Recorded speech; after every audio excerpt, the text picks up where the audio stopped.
I found this on a website called kingsnakes.com. And this is from King O Reacts. And I'm going to read you this thing that I think you guys are going to love. So, I'm visiting Florida for spring break and really wanted to get a new snake. They're a lot cheaper here than they are in Southern California. And a friend of mine is a gecko breeder who knows a guy who only breeds red-tailed boas. He said he'd sell me one of the 2-month-old babies that doesn't have the best pattern, parentheses, which I don't really mind. It's still beautiful, for $30, which is great because the cheapest I found them for was $100.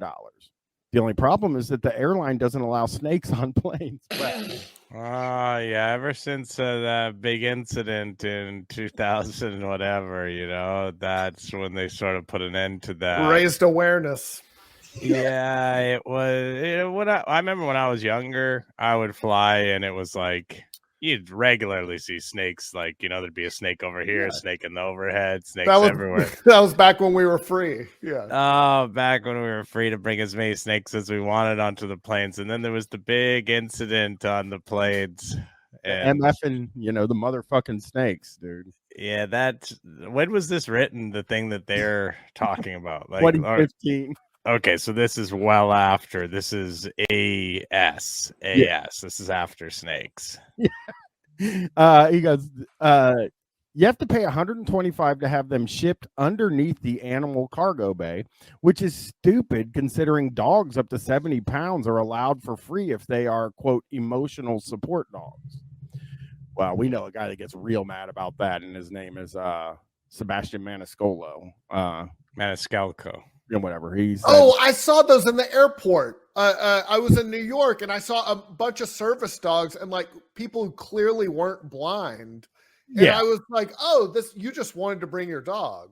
Yeah, on the plane. Why can't I just? I thought you saw Sebastian Maniscalco at the airport. That would be lucky. I wish. No, but he would be in a different terminal with the private, wherever they fly private. For sure. Yeah. Very rich. Why can't I just put him in a sealed pillowcase in a box with air holes?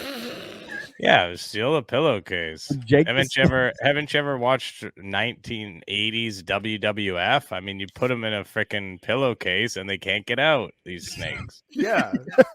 Make sure no big fat guy jumps on it and kills it. Well, was that who was it? Was it Andre that killed it? Or Earthquake. Of course. John Tenta. Yeah. That's of course. R.I.P.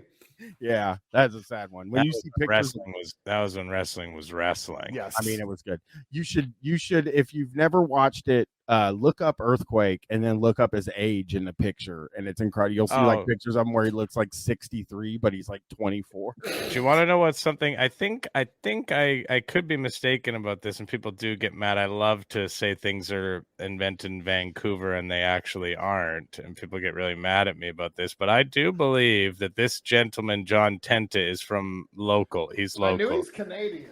Yeah. I didn't know he was Canadian. He is. Grew up in Surrey, British Columbia, so he grew up in the Lower Mainland, or right around where I live. Look, I'm a Tenta guy. Tenta got me into wrestling, actually. Really? Oh, wow. Well, the Hulk Hogan the Hulk Hogan Earthquake was big my SummerSlam feud. Yeah, absolutely. Yeah, that was my first kind of like, wow, this is crazy. But yeah, Tenta jumped on a Jake the Snake at one point and killed it. It's so sad to hear somebody getting into wrestling based on these classic rivalries with like Earthquake and Hulk Hogan and stuff, and now all of a sudden they're watching guys who wrestle blow up dolls. Yes. I know, it's terrible. Why can't I just put them in a sealed pillowcase in a box with air holes and then put them in the bottom of my backpack? If it's way quieter than a dog. But yeah, does anybody know of a way to smuggle him on? The airport I'm flying out of has the newer security at the gates where you stand with your arms up. I'm pretty sure he would move around if he was on my body, but maybe somehow in my bag. So guys trying to sneak some person trying to sneak a snake on a plane in their carry-on, I guess, through an X-ray. Yeah, what could go wrong? Yeah, there's nothing really that you can do. But yeah, he goes, that's out. If I buy him and take him to a psychiatrist, I can get him officially registered as an emotional support snake. But with insurance, a psychiatrist would cost $90, so that's not going to work.